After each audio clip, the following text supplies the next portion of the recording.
आरुषि शीशे के आगे खड़ी होकर तैयार हो रही होती है, तभी कौशल्या कमरे में आती है। हे भगवान आरुषि, तू अभी तक तैयार भी नहीं हुई। मोहित जी का भी फोन आया था, वो रेस्टोरेंट पहुंच चुके हैं। माँ, दोनों परिवार में देखा देखी तो हो चुकी है, फिर ये फॉर्मेलिटी करना जरूरी है क्या? मेरा दिल नहीं कर रहा। अरे आजकल के मॉडर्न जमाने में तो लड़के लड़की शादी से पहले मिलने के बहुत बहाने ढूंढते, और तू है कि दामाद जी से मिलने से कतरा रही है। दोनों एक दूसरे से मिलोगे तभी तो एक दूसरे की पसंद नापसंद खान पान समझ सकोगे। कुछ देर में आरुषि रेस्टोरेंट में पहुंच जाती है।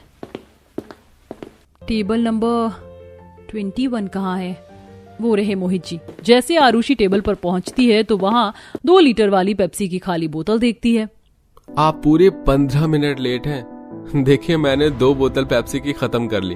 वैसे आप धूप में से आई हैं, बताइए कौन सी पेप्सी पियेंगी आप? Mirinda, Coca Cola, Thums Up या स्प्राइट? एक बार में इतनी तरह की पेप्सी का नाम सुनकर बेचारी आरुषि के दिमाग की खिचड़ी पक जाती है। जी कुछ भी चलेगा, जो आपको ठीक लगे मंगवा लीजिए। हे भगवान, इतने तरह की पेप्सी का नाम सुनकर मेरे दिमाग की तो हौच पौच हो गई। वैसे इस रेस्टोरेंट की बिरयानी बहुत टेस्टी है, ट्राई करते हैं। भैया 1 फुल प्लेट चिकन बिरयानी और 4 बोतल पेप्सी ले आना, और 2-2 लीटर वाली।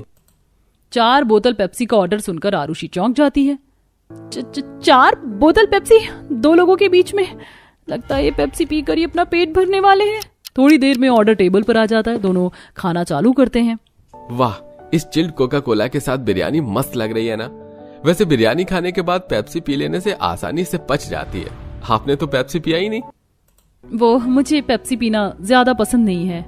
कोई बात नहीं, शादी के बाद मेरे परिवार में आने के बाद आपको भी खाने से ज्यादा पेप्सी पीने की आदत पड़ जाएगी। कुछ दिनों में आरुषि शादी करके ससुराल में आ जाती है। पार्वती जी, फटाफट से बहू का स्वागत करवाइए। गर्मी में खड़े खड़े मेरे तो पसीने से हालत खराब हो रही है। जी जी, आओ आरुषि बहू, शर्मा खानदान में तुम्हारा खूब स्वागत है। कलश गिराकर आरुषि गृह प्रवेश करती है। रचना बहू, अपनी देवरानी को कमरे में छोड़ो। जी सासू माँ। आइए देवरानी जी। रचना आरुषि को उसका कमरा दिखाकर सोने चली जाती है। अगली सुबह आरुषि साफ सफाई करके नहा धोकर रसोई में आती है, जहां पर पेप्सी की बोतलें भरी पड़ी थी। ये भगवान, इस रसोई के अंदर तो राशन पानी से ज्यादा पेप्सी की बोतल का बोलबाला छाया है। लगता है मेरे ससुराल वालों को पेप्सी पीने का ज्यादा ही चस्का है। आज तो मेरी पहली रसोई है। अभी सासू माँ भी नहीं जागी और जेठानी जी भी नहीं उठी। खुद से ही बना लेती हूँ। कुछ देर में आरुषि बढ़िया बढ़िया स्वादिष्ट खाना बनाकर डाइनिंग टेबल पर लगाती है। आहा, कितनी बढ़िया खुशबू आ रही है। मेरे ससुराल वाले मेरे हाथों का खाना खाकर उंगलियां चाटते रह जाएंगे। सब लोग मेज पर पेप्सी की जगह खाना भरा देखकर भड़क जाते हैं। ओह गॉड, ये खाना तो कितना ज्यादा ऑयली है। सब्जी में ऊपर ऊपर तेल तैर रहा है। मेरा तो जी खराब हो रहा है। आरुषि भाभी, आप पेप्सी क्यों नहीं लेकर आई? निशा, पूजा, पेप्सी खाने के बाद पी लेना, पहले खाना तो खा लीजिए आप सब लोग। बहू, हमारे घर में सुबह के टाइम कोई खाते नहीं है बल्कि पीते हैं। हाय, मैं मर गई। मतलब कि मेरे ससुराल के सब लेडीज जेंट्स पियक्कड़े। अरे बहू, तू बिल्कुल घनचक्कर है क्या? हम सब सिर्फ पेप्सी पीते हैं। इतनी भरी तेल की सब्जी तो कोई नहीं खाएगा। चीज सामान की बर्बादी कर डाली। इसे ले जाकर फ्रिज में रख दे, बाद में खा लेंगे। बहू के खाना बनाने के चलते पार्वती काफी चिकचिक करती है। आरुषि 1 बोतल पेप्सी फ्रिज में से निकाल कर ले आती है। देवरानी जी, आप 1 बोतल पेप्सी किसके लिए लेकर आई हैं? जेठानी जी, तो फैमिली पैक वाली पेप्सी की बोतल है ना, तो इसमें तो सब लोग 1-1 गिलास पी लेंगे। सुनकर सास गुस्से में दोबारा से राशन पानी लेकर आरुषि पर चढ़ जाती है। अरे वाह बिन पेंदी की लोटी, इतनी तगड़ी गर्मी में 1 बोतल पेप्सी तो मेरा पोता पी जाएगा। एक बार में हम लोग 50 बोतल पेप्सी आराम से पचा जाते हैं। ये सुनकर आरुषि हक्की बक्की हो जाती है। क्या कहा माँ जी? एक बार में 50 बोतल पेप्सी? इतनी मात्रा में पेप्सी पीना शरीर के लिए नुकसानदायक होता है। आप सब लोग हल्का फुल्का खाना भी खा लीजिए। मैंने खाना भी तो बनाया है। बहू, तो ज्यादा डॉक्टरी मत झाड़ और पेप्सी ले आ, गला सूख रहा है। डांट खाकर आरुषि फटाफट फ्रिज में से पेप्सी की सारी बोतल ले आती है। देखते देखते चस्कारे ससुराल वाले गट गट करके सारी बोतल खाली कर देते हैं। ये मैं फर्स्ट आ गया। मेरी कैंपा कोला सबसे पहले फिनिश हो गई। चाची, मुझको मिरिंडा वाली पेप्सी पीनी है, दे दो। हाँ ये लो। ऐसा लग रहा है सब लोग रेस लगाकर पेप्सी पी रहे। भाड़ में जाए, मैं तो चली खाना खाने। आरुषि कमरे में जाकर अकेले खाना खा लेती है। देखते देखते दोपहर हो जाती है। माँ जी, पापा जी, दोपहर का टाइम हो गया है, आप लोगों ने कुछ भी नहीं खाया है, खाना लगा दूं? अरे बहू, इतनी गर्मी में खाना थोड़े न खाया जाता है। माँ जी, आपको खाना लगाऊं? अरे नहीं बहू, मेरा तो खुद जी मचल रहा है, कलेजे में मिर्ची सी लग रही है, सिर्फ पेप्सी की बोतल लिया। माँ जी, सुबह ही आपने भर भर कर पेप्सी पी है, उसकी वजह से ये जलन हो रही है, मानिए मेरी बात को। बहू के समझाने पर पार्वती उसको डांट लगाती है। बहू, तेरा टोका टाकी वाला धंधा पानी बड़ा खराब है, चुपचाप से जाकर पेप्सी लिया। गुस्से में लाल पीली होकर वो रसोई में जाती है। इन ससुराल वालों को समझाना भैंस के आगे पीन बजाने जैसा है। मुझे क्या पेप्सी पी पी कर चुल्लू भर पानी में डूब पड़े, नास पीटे कहीं के। इसी तरह आरुषि का उसके सिर्फ और सिर्फ पेप्सी पीने वाले ससुराल में काटना मुश्किल हो जाता है। देखते देखते एक सप्ताह हो जाता है। बहू, तुझको चीज सामानों की बिल्कुल भी कदर नहीं है। आज फिर इतना सारा खाना बनाकर खराब करके फेंक रही है। जब खाया नहीं जाता तो बनाती क्यों है इतना इतना? ये सुनकर आरुषि का पारा चढ़ जाता है। माँ जी, मैंने मेरे हिस्से का खाना खा लिया था, आप लोग भी अपने हिस्से का खाना बनवाकर खाते ही नहीं है, खामखा मेरी डबल मेहनत करवाते हैं, पेप्सी पीकर पेट भर लेते हैं। दोनों सास बहू के बीच में किचकिच मच जाती है। तभी निशा आती है। भाभी, जल्दी से मुझे कोक वाली पेप्सी दे दो। क्या बात है निशा, तुम्हारी तबीयत तो ठीक है, ऐसे लड़खड़ा क्यों रही हो? भाभी, मुझे उल्टी हुई है, पेप्सी पीऊंगा तो ठीक हो जाऊंगा, अब जल्दी से दे दो। निशा, तुम्हें अभी उल्टी हुई है, ऐसे में पेप्सी पीना ठीक नहीं है। रुको, मैं तुम्हारे लिए अभी अभी ठंडा ठंडा नींबू पानी बनाकर देती हूँ। भाभी, आपको बिना किसी बात का तिल का ताड़ बनाए रहा नहीं जाता। जब देखो पेप्सी पीने वाले ससुराल वालों के पीछे हाथ धोकर पड़ी रहती हो। अपनी नंद के घमंड दिखाने पर आरुषि को दुख भी होता है और गुस्सा भी आता है। हे भगवान, पता नहीं कैसे ससुराल वालों से पाला पड़ा है, मेरे तो दिमाग का दही हो गया है। इन्हें समझाकर कि पेप्सी के अलावा जैसे दुनिया में खाने पीने को कुछ रखा ही नहीं है, बाहर में जाए। आरुषि अब अपने ससुराल वालों को टोकना रोकना छोड़ देती है। दिन रात पेप्सी ही उनकी खुराक बन जाती है। ना तो कोई खाना खाता है, जिससे पेप्सी के लगातार गर्मी में सेवन करने के चलते उनके सीने में काफी जकड़न जम जाती है, जिससे परिवार वालों को पेट का दर्द, सीने में जलन, मरोड़ का दर्द उठता है। माँ, पेट में बहुत ही ज्यादा जलन हो रही है, अब बर्दाश्त नहीं हो रहा। मेरे भी कलेजे में जलन जुबन हो रही है। ससुराल वालों की सेहत बिगड़ते देखकर आरुषि डॉक्टर को बुलाती है, जो कि सभी का चेकअप करते हैं। लगता है आपके ससुराल वाले बाहरी सॉफ्ट ड्रिंक का कुछ ज्यादा ही सेवन करते हैं, सबके शरीर में एसिड की मात्रा काफी ज्यादा है। हाँ जी डॉक्टर साहब, हमें पेप्सी काफी ज्यादा पसंद है, तो बस वही पी लेते हैं गर्मी में, पर वो तो ठंडा है तो नुकसान थोड़े न करेगा। पापा जी, भले ही पेप्सी पीने में ठंडी लगती है, लेकिन उसका तासीर बहुत ही गर्म होता है, जो कि नुकसान करता है। आपकी बहू बिल्कुल ठीक कह रही है। अब आप लोगों को पेप्सी पीने से बिल्कुल परहेज करना होगा। घर का खान पान लीजिए और नींबू पानी शामिल कीजिए। डॉक्टर के चेतावनी देने पर सबको पछतावा होता है। बहू, हमें माफ कर दे, हमने तेरी बात को नहीं माना और पेप्सी पीकर अपनी सेहत के साथ खिलवाड़ किया, लेकिन तू अब से जो भी बनाएगी हम खा लेंगे। ये सुनकर आरुषि बहुत ज्यादा खुश होती है और अब सब पेप्सी की जगह नींबू पानी, छाछ और घर का खान पान खाते हैं। गरीब शांति अपनी बेटी शीतल के साथ घर के बाहर बैठकर खाट बना रही होती है। तभी उसकी नजर अपनी पड़ोसी दिया पर पड़ती है, जो आज ससुराल से अपने 1 साल के बच्चे के साथ अपने मायके आई थी, और उसके साथ तो एक मेड आई थी जो उसके बच्चे को तो लेकर आ रही थी। उसकी किस्मत देख बेटा, कितनी अच्छी है, इसके तो बच्चे को संभालने के लिए भी नौकर चाकर है। काश कि तुझे भी ऐसा ही नौकरानियों से भरा अमीर ससुराल मिल जाता, तो जीते जी इसी पृथ्वी पर मैं भी स्वर्ग देख लेती। क्या माँ, तुम भी ना बेतुकी बातें लेकर बैठ गई हो। चलो, खाट भी बनकर तैयार हो गई है। इतना बोलकर शीतल अपनी माँ के साथ अंदर चली जाती है। समय यूं ही बीतता है और शीतल के लिए अमीर घर से रिश्ता आता है, और ये देख शांति के सारे सपने पूरे हो जाते हैं। मेरा तो सपना पूरा हुआ, लगता है भगवान ने मेरी सुन ली। अब मेरी बेटी नौकरानियों से भरे उसके अमीर ससुराल में राज करेगी। इसी तरह समय गुजरता है और शीतल की शादी नौकरानियों से भरे अमीर ससुराल में हो जाती है। और जब वो शादी करके घर जाती है तो देखती है कि उसके स्वागत के लिए कई सारे नौकर हाथों में फूलों की थाली लेकर खड़े हैं, और जैसे ही वो घर के अंदर जाती है सब उसके ऊपर फूल गिराते हैं।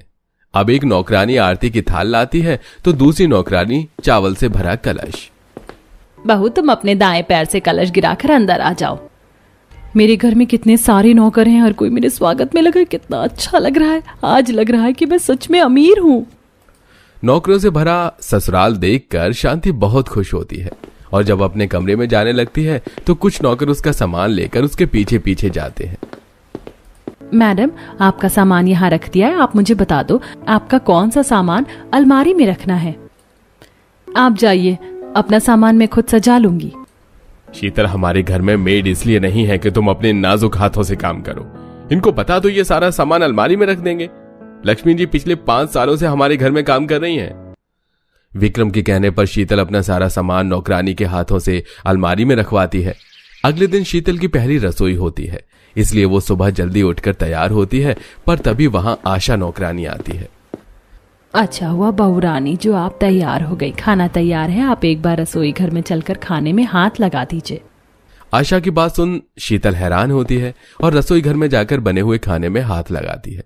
कुछ देर में घर वाले खाने की टेबल पर आते हैं, जहां आशा नौकरानी काजल नौकरानी के साथ सभी को खाना परोस रही होती है। बहू, खाना तो तुमने बहुत अच्छा बनाया है, पर माँ जी ये खाना तो घर के नौकरों ने बनाया, मैंने तो बस हाथ लगाया था। बहू सोचो, जब तुमने हाथ लगाया तब खाना इतना अच्छा बन गया, तो खाना अगर तुम बनाती तो कितना स्वाद आता। पर हमारे घर में हमने मेड ही इसलिए रखी है ताकि हमारे घर की बहू बेटी कुछ काम न करे, इसलिए तुम बेफिक्र रहो और कुछ भी जरूरत हो तो नौकरों से कहना, खुद कुछ करने की जरूरत नहीं है। हाँ काजल, कमरे से मेरा बैग लेकर आ जाओ और मेरी गाड़ी दरवाजे पर लगा दो और दिवाकर ड्राइवर को भी बुला लेना, मुझे कॉलेज जाना है। घर की नौकरानी काजल करिश्मा का बैग लेकर आती है और दिवाकर गाड़ी से करिश्मा को कॉलेज तक छोड़ता है। इसी तरह कुछ दिन बीत जाते हैं और एक रात शीतल को प्यास लगती है और वो पानी पीने के लिए रसोई में जाती है, जहां उसकी आहट से काजल की आंख। अरे मैडम, आप रसोई में कुछ चाहिए था तो हमें बता देती, अगर मालकिन को पता चल गया तो हमारी नौकरी चली जाएगी। अरे डरो मत, मैं यहाँ किसी काम से नहीं आई हूँ, बस पानी पीने के लिए आई हूँ। आपको पानी चाहिए तो मुझे बताती, मैं आपके कमरे तक पानी लेकर आ जाती। आपके कमरे में एक बेल रखी है, उसे दबाने से हम तक आपका ऑर्डर पहुंच जाता है। रुकिए, मैं अभी आपको पानी देती हूँ। रात को भी शीतल की नौकरानी उसे अपने हाथों से पानी गिलास में निकाल कर देती है। ये देख शीतल को बड़ा अजीब लगता है और वो पानी पीकर सोने के लिए चली जाती है। इसी तरह कुछ दिन बीत जाते हैं और एक दिन। विक्रम, तुम तो ऑफिस चले जाते हो, पर मैं पूरे दिन घर में बोर हो जाती हूँ, मन कर रहा है कि कहीं घूमने चली जाऊं। शीतल, ये तो तुम किसी भी नौकर से बोल सकती हो। हमारा ड्राइवर दिवाकर है ना, वो तुम्हें बाहर घुमा कर ले आएगा। और हाँ, ये रिमोट अपने पास रखो, जिस नौकर को बुलाना हो उसके नाम का बटन दबा देना।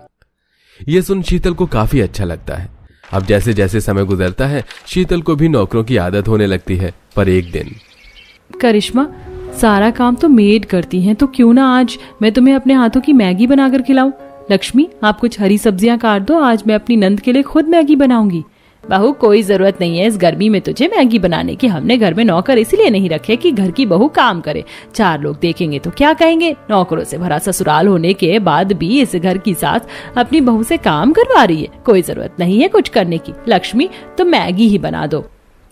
सुमित्रा के मना करने पर करिश्मा और शीतल शांति से लिविंग हॉल में जाकर एसी चलाकर बैठ जाती हैं और देखते ही देखते 5 साल गुजर जाते हैं। और इन 5 सालों में शीतल का 4 साल का एक बेटा होता है और बच्चे होने के बाद शीतल काफी मोटी हो जाती है, तो वहीं सुमित्रा के जोड़ों का भी दर्द बढ़ जाता है। अरे कहाँ मर गए सारे नौकर, मेरे रिमोट के बजर की आवाज नहीं सुनाई दे रही है क्या? माफ करना मालकिन, कपड़े धो रही थी और बाकी सारे नौकर भी अपने काम पर लगे हैं। चलिए मैं आपको नीचे तक ले चलती हूँ। कविता हाथ पकड़कर सुमित्रा को नीचे तक ले जाती है और सोफे पर बिठाकर आराम से सुमित्रा टीवी देखने लगती है। तभी वहां करिश्मा आती है, जो कि काफी मोटी हो चुकी थी। गर्मी क्या आई, इस घर के सभी नौकर काम चोर हो गए हैं। अरे जल्दी से खाना दो। लक्ष्मी, जाकर दिवाकर को बोलो स्कूल से गोलू को लेकर आए। अरे मोरी भैया, मेरे तो जोड़ों का दर्द खत्म नहीं हो रहा। रात को अब विक्रम और विनोद जी आएंगे तो उनको बोलूंगी साथ में चलें डॉक्टर के पास और डॉक्टर को फटकार लगाएं ताकि वो अच्छी दवा दे। माँ जी, डॉक्टर के पास तो मुझे भी जाना है, अब तो उठना बैठना मुश्किल हो गया है। दवाई खानी पड़ेगी पतला होने के लिए। घर में काम न करने की वजह से शीतल, करिश्मा और सुमित्रा का वजन काफी ज्यादा बढ़ जाता है। और रात को जब विक्रम और विनोद घर आते हैं तो वो देखते हैं कि शीतल, सुमित्रा नौकरानियों से अपने पैर दबा रही हैं। जरा मेरे हाथ में दवाई तो देना। शीतल, नौकरों के चलते तुम इतनी कामचोर हो जाओगी, मैंने कभी सोचा नहीं था। अरे दवाई तो तुम खुद भी खा सकती हो। आप लोग तो नौकरों से अब अपने निजी काम भी करवाने लगे। भैया, आप तो ऐसे भड़क रहे हैं जैसे कि हम नौकरों से गधा मजदूरी करवा रहे। अरे उन्हें फ्री की सैलरी थोड़ी ना देंगे अब। कोई बात नहीं छोटे मालिक, ये तो हमारा काम है जो पिछले कई सालों से हम करते आ रहे हैं। आशा, आप पिछले 10 सालों से यहाँ काम कर रही हैं। अब आप लोग भी हमारे घर का हिस्सा हैं। इस घर की औरतें आप लोगों पर इतना ज्यादा डिपेंड हो गई हैं कि इनका वजन बढ़ता ही जा रहा है और इन्हें खबर भी नहीं है। आप दिवाकर को बोलो गाड़ी निकाले, हमें डॉक्टर के पास जाना है। इस तरह विक्रम अपनी घर की औरतों के साथ गाड़ी में बैठकर डॉक्टर के पास जाता है और आज भी डॉक्टर विक्रम को समझाते हैं। देखिए, आपकी घर की औरतों की तबीयत में तब तक सुधार नहीं आएगा जब तक ये तीनों कोई काम नहीं करती। ये ना तो कोई काम करती हैं और ना ही एक्सरसाइज करती हैं। माताजी, जैसे लोहा होता है, अगर उसका इस्तेमाल ना किया जाए तो उसमें जंग लग जाता है, वैसे ही इंसान का शरीर होता है। अगर आप 10 दिन भी थोड़ी मेहनत कर लो और पसीना निकाल लो तो आपका वजन भी कम होगा और बीमारियां भी खत्म होंगी। दवाई लेकर विक्रम सभी के साथ घर आता है और तभी विनोद उदास अपने घर वालों से कहता है, फिर से लड़के वालों ने मना कर दिया। कहते हैं लड़की का वजन बहुत ज्यादा है। उन्हें मोटी नहीं पतली लड़की चाहिए। बेटा अपने शरीर पर ध्यान दे। पापा, मैं काम कर तो रही हूँ पर इस घर के नौकर मुझ पर ध्यान ही नहीं देते। ये लोग ना मुझे टाइम से उठाते हैं ना एक्सरसाइज करवाते हैं। मालकिन, हम तो आपको समय से उठाते हैं पर आप ही आलस करती हैं। चुप रहो तुम।